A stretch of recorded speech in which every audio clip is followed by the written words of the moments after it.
Hi, everybody, and welcome to In Conversations with at Out on Film. I hope that you've enjoyed the screening of Las Fuertes, or the Strong Ones, and we're very happy that you have joined me for this conversation with director Omar Zuniga. Omar, welcome to Out on Film. We're really glad to have you. Thank you. I'm really glad to be here, and thank you so much for having us and inviting the film this year. So, we had screened this film earlier and knew that we wanted to do it in whatever format we wound up being virtual this year. So I'm curious, and I'm really glad that we were able to do this afternoon. But talk to us a little bit about how you found this story, or this story found you, that you wanted to tell this one right now.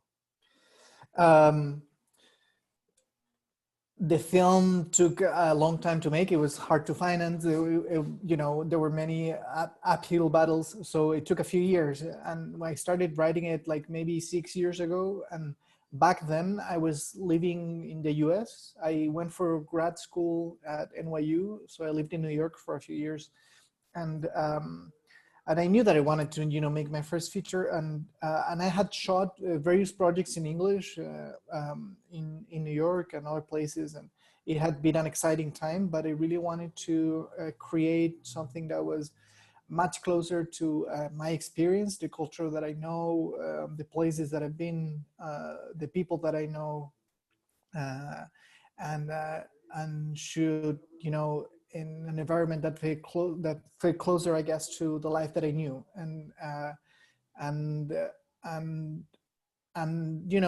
guess that was the mood back then. And then I also wanted to tell a story that really celebrated love and bravery in a way that I hadn't seen in many years as a film viewer. In a way that was, unapologetic about love, about sexuality, about,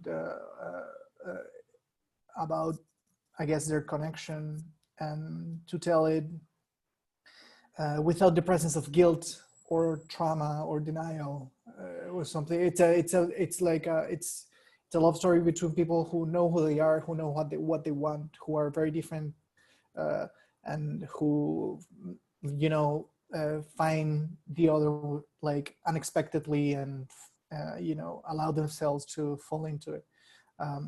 But I guess this idea of this love relationship between two men, without the self-hatred, without the guilt, without any of that was very important to me, because I don't think that I've seen it enough, and I just wanted to tell it in a way that felt honest to me. Well, and that's one of the things that struck me, because even though they're in a town where Antonio is not open, right, terribly open, he's still not hiding. I mean, you don't, like you said, you don't get that shame, you don't get that sense of trauma, and playing on the idea of strength and being strong. It is that strength of being who you are for both of them. For sure, yeah. And for them to, they're different people, and they're searching for different things, and they have different expectations of what their life could be like, and that's something that I was interested in. But yeah, I mean, Antonio living in this town, I feel like the film is honest to what Chile is today. Like, we're halfway between an idea of progress, and we're still stuck in some old ways. And there's, I guess for the, queer LGBTQ plus community, like we have civil unions, we have anti-discrimination laws, we have a gender identity law. There are some protections, but on a state level, but obviously socially, there's a long way to go still. Right. And we don't have marriage equality. So I feel like Chile is somewhere in transition, and things have improved at the same time. There's a lot of violence that keeps happening, but I wanted to very, very deliberately, I wanted to make a film that focused on their love and celebrated their love, and it wasn't worried about the hostilities that they may find and I wanted to see the other like side of it, how they are able to overcome whatever it is that comes their way, and that has to do with the title and with the plays. And yeah. Well, that's one of the things that I found so interesting about it. There is that really stunning scene Yeah. when Antonio says, "What do you mean I would leave? I mean, Yeah. I'm here." And there is this idea of being strong enough to stay, and on the other side, being strong enough to leave. Right. And how those two play, and also being strong enough to love each other in that moment. I mean, Yeah. so talk a little bit about that idea of like really being strong enough to stay, strong enough to leave, and strong enough to be together. Yeah, I love that scene. It's one of my Yeah. favorite scenes. Like shooting it, it was very emotional for everybody. Like I cried when we were shooting. Like it was, Antonio, the actor, does a wonderful job in it. And there's, I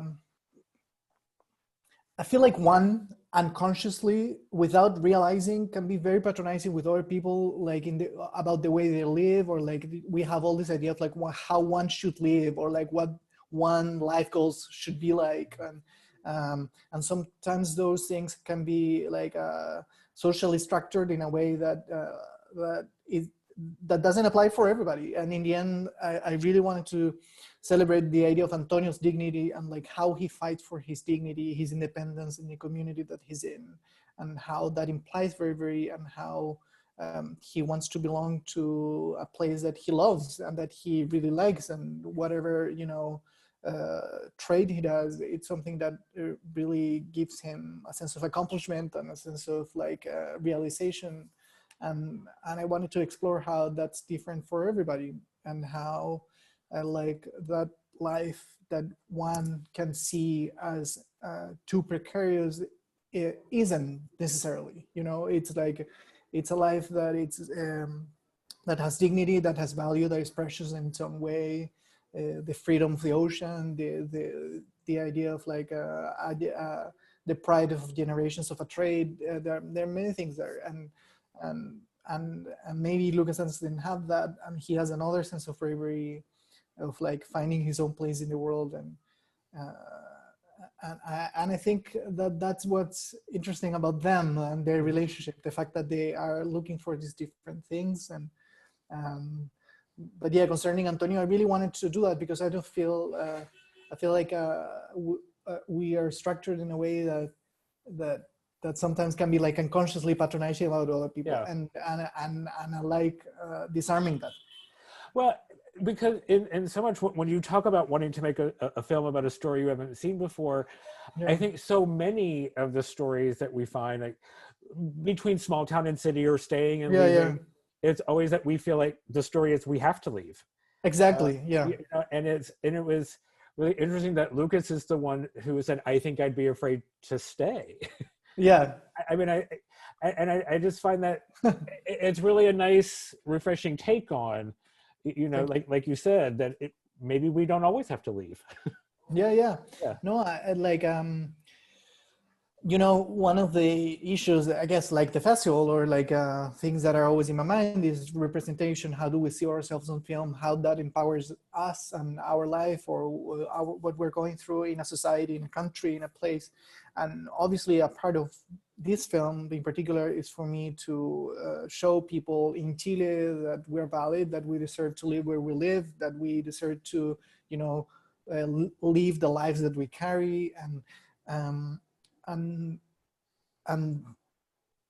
domestically, the film has been seen a lot. Obviously, this year has been strange because of the pandemic. It actually caught us right. We were like 6 days in theaters and we had to shut down. It was obviously frustrating at the moment, but one of the things that happened that was beautiful was we set up a system online that people could stream it and rent it, and that made it accessible for that much more people who live in remote towns, who don't have theaters even, or and who can watch this film. And we've been very glad receiving messages of people like thanking us for the film, or people feeling that their story is being told. And that's something that's obviously gratifying, but something that I wanted to do is like empower us, this coming back to your question, empower us to live the lives that we live wherever we are, and you know, have them stay there, or like in the case of Antonio, have him fight for the lives that he wants to live, or his idea of like, you know, business success, his idea of like you know, dignity and autonomy. And from the very beginning, the film has a lot to do with how you fight for your dignity, for your autonomy, for your independence. And there's allegories around the film about that. But from the opening, it's how you fight for whatever you define for your own independence. You know? Because you open with the fighting for independence and the reenactment, and it's a really interesting scene. It's because the first time I watched the film, I was like, wait a second, what's going on here? yeah. It's an interesting choice to open with the fight for independence, but makes sense as we get into the film. Yeah, I mean, I hope people watch this after they see the film, but these reenactments happen. They're actually something that happens in this town that local men do for tourists in certain moments of the year.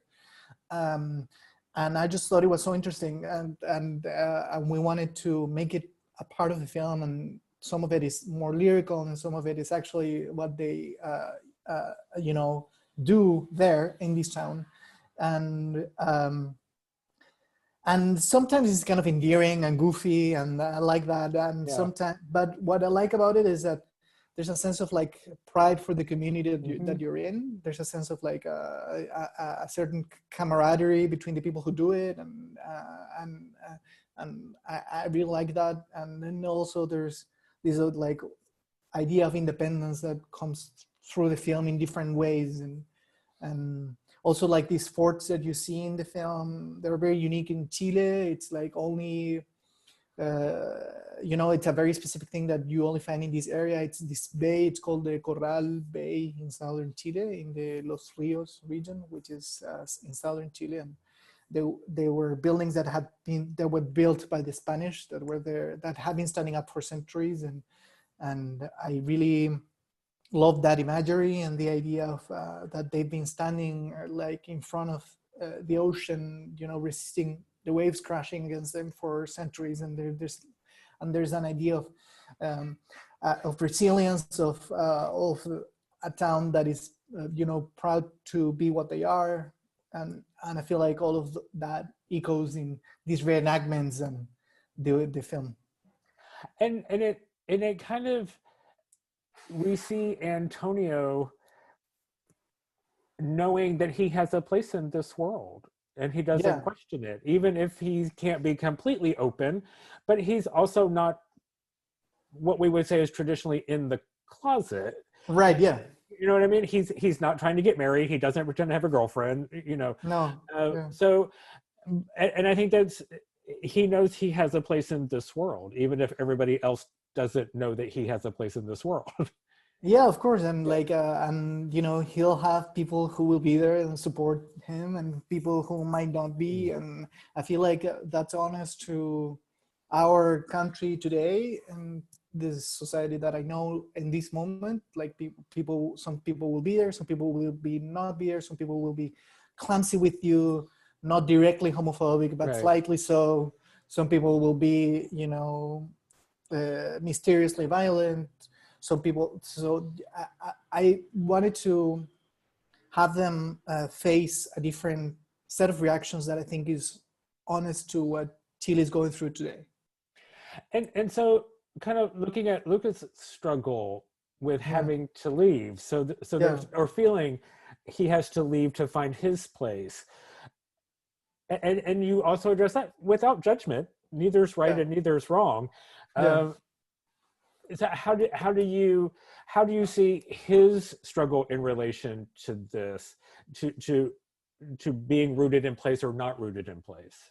Yeah, and Lucas is a character that I think it's much closer to my experience. It's not like strictly it's not strictly autobiographical, but in some ways it might be. And the idea of like moving, or the idea of like being somewhere else, and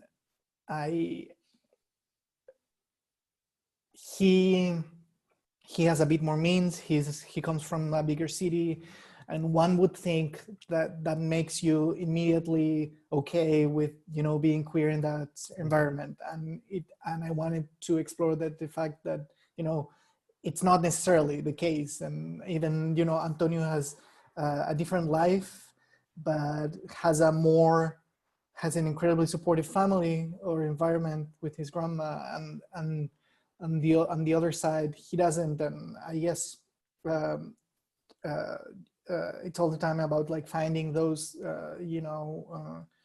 new ways of like I guess portraying the queer experience that disarm what we think of it or disarm our expectations of it. Because I think that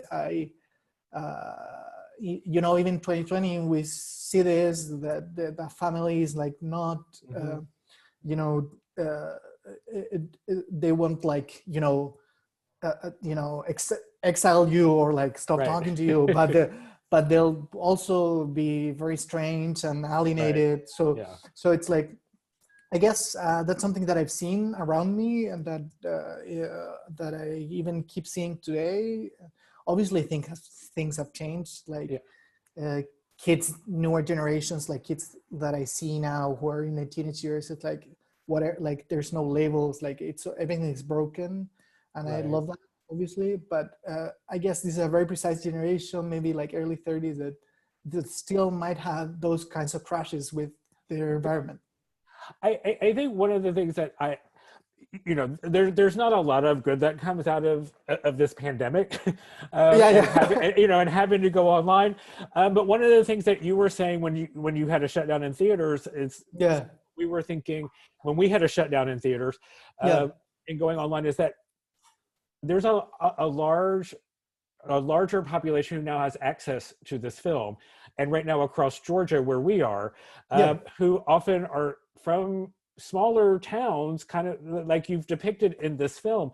And I think one of the things that I'm happy about being able to stream this for a wider audience who can't come into the city, for a variety of different reasons, are able to see this and see themselves, see themselves represented, positively, in a way like I stayed in my town too. No, that's lovely. Thank you for saying that. I mean, I also understand, and in my understanding, Atlanta is also like a progressive dot in like a in like a tougher state. So like it's great that you're able to stream it for people in environments that might be tougher for them. And not only this film, but obviously all of your festival.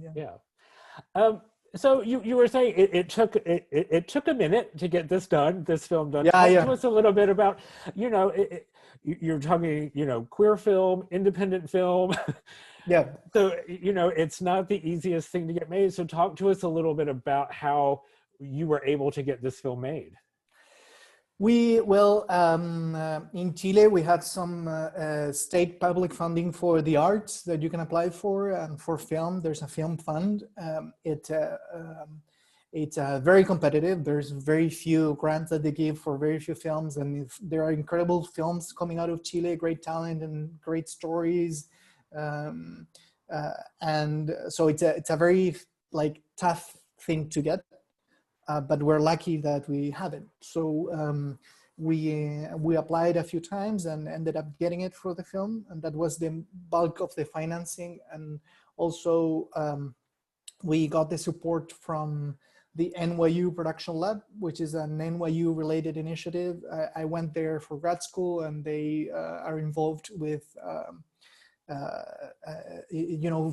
feature films from alumni from the school, and they were able to also invest in the film, and we're so grateful to them, and they were so supportive of it. And they also have an application process, and you have to go through several stages, but they decided to support the film, which was great for us, and they've been great partners throughout. And with those two things, we're able to shoot and produce the film.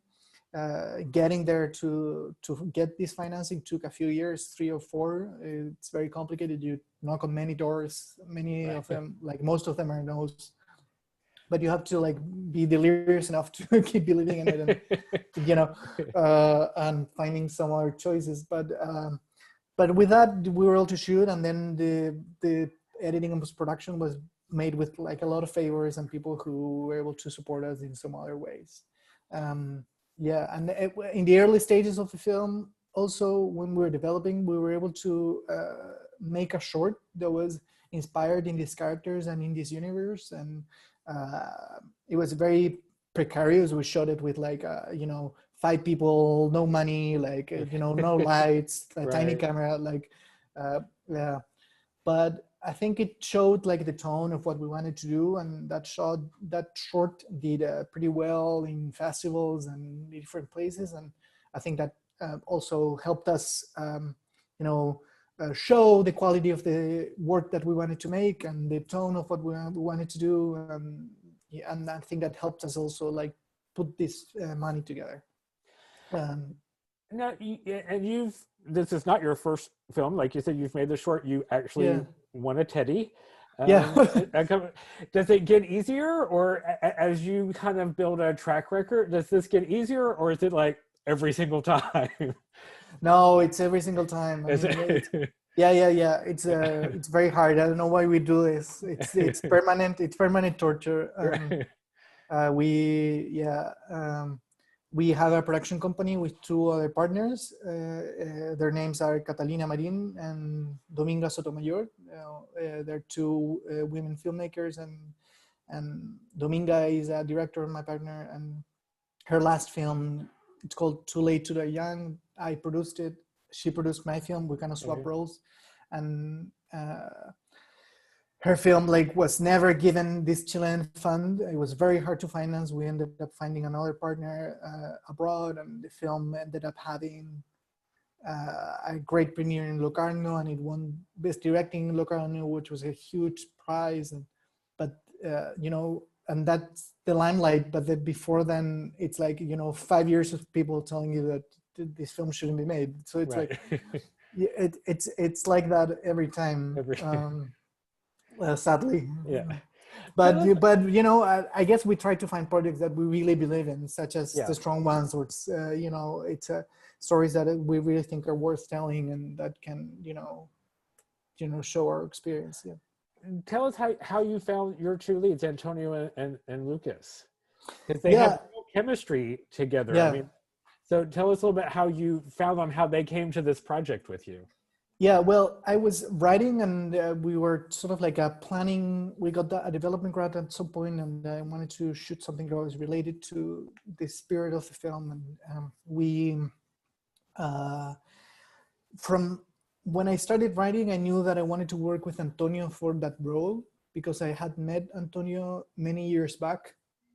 We did like our first short together, him as an actor, me as a director, like it was in undergrad many years back, and there was something about him, this idea of like resilience that he has, and there's just an energy and a really special character that he has, that I knew that I wanted to work with him. So it was kind of like written for him, like, and I never knew, like I never, you know, thought of anybody else, and he was always there from the get-go and involved with it.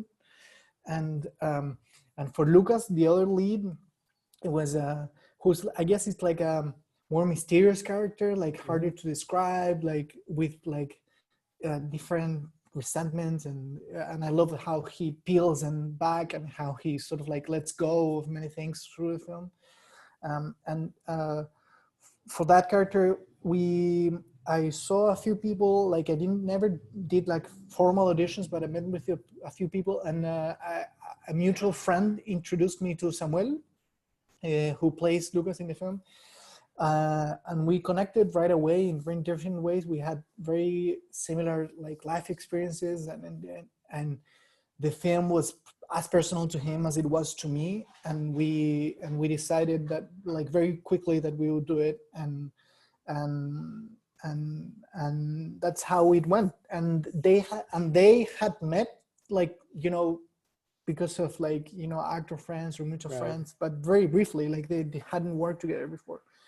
But I never did like an audition with the 2 of them together. It was like a vote of trust of like, I like these 2 people. Let's see, I know that this is gonna work. And and we were able to do this short that I think allowed us to dive into these characters, and then we were able to make this film that I think really shows them. I think they're amazing talents, and I'm really so grateful to them. I'm very proud of what they do in it, and how what they do, and the things that allow us to see, and how fragile they are at some points, how bold they are at some other points, and they were, of course, a wonder to work with, and we've become like very close friends through all of this, and I'm glad that people are being able to see what they do. I mean, they're just really beautiful performances, especially just with the two of them. Those scenes in Antonio's house with the two of them together are just really, really lovely. And so I want to also give a shout out to your DP. I mean, the film is just, I mean, the scenery is just beautiful. I mean, the water, the home, I mean, it's really beautifully shot. Yeah, well, shout out to Nicolás Ivieta. He's the DP. If you're watching this, you might. Nicolás, he's amazing. We had worked together before, and we, really thought about it. We drew most of the film beforehand on paper, so we knew exactly what we wanted. There were some scenes that were very difficult to stage with many people, or production things that were related to them. So we really needed to know what we wanted, and I think that we were able to get that. And he was an amazing talent to collaborate with, and they're in this beautiful scenery. But we always also wanted it to make it about them, not it's always about them in this scenery and their experience of it. There are very few shots of the scenery without them, for example. It's always them, and what they're going through, or the places that they're going to, So tell us a little bit, what is next for the film, and what is next for you? Well, the film continues to travel to multiple festivals, some in the US, some in other countries. I think we will have some further news on US distribution relatively soon. So if you're watching this, you can track the social media for the film. I invite you to follow them. We have on Facebook and on Instagram where we post all of this. But it continues to travel, and we're really happy about that. It's been a tough year for everybody, but for films to be able to continue to screen in many places. So we're thankful, obviously, to events like Out of Film and others that have, kept on and pushed through, and, have happened still in the online environment. And we're glad that it's, still reaching audiences. And I am, starting to write a new idea that I'm exploring. It's a literary adaptation from a Chilean writer. It's also a film set in Chile and probably the US. And it's very early stages, and I'm exploring that idea. I was right before the pandemic hit. I was invited to teach a workshop at the graduate acting program at NYU. With actors who were, doing their MFA, and we did a strange experimental film inspired by Chekhov. So that project might be around at some point. Okay. But I try to keep myself busy writing new ideas, and we also are producing other films in our company that are directed by other first-time directors in Chile. That we had two that we had aligned financing for, but we had to push them for next year. So we continue to create films from here, and we're trying to have them be seen in other places as well. Well, and I'm glad that you are. And Omar, thank you for joining us this afternoon, and thank you for bringing this story from your country to our country. I think it resonates with everybody, anybody who lives in a small town or has to leave a small town. It it shows how truly universal our experience can be. And so I thank you for doing that and for sharing that with us. And for all of you out there, thank you for joining us here at Out on Film. Thank you for watching The Strong Ones and for joining us in this conversation with Omar Zuniga. Omar, thank you very much. It's been a pleasure having you. Thank you, likewise. And if you like the film, try to recommend it. It's going to be in the festival for a few days. Excellent. Thank you very much. Thanks, everybody.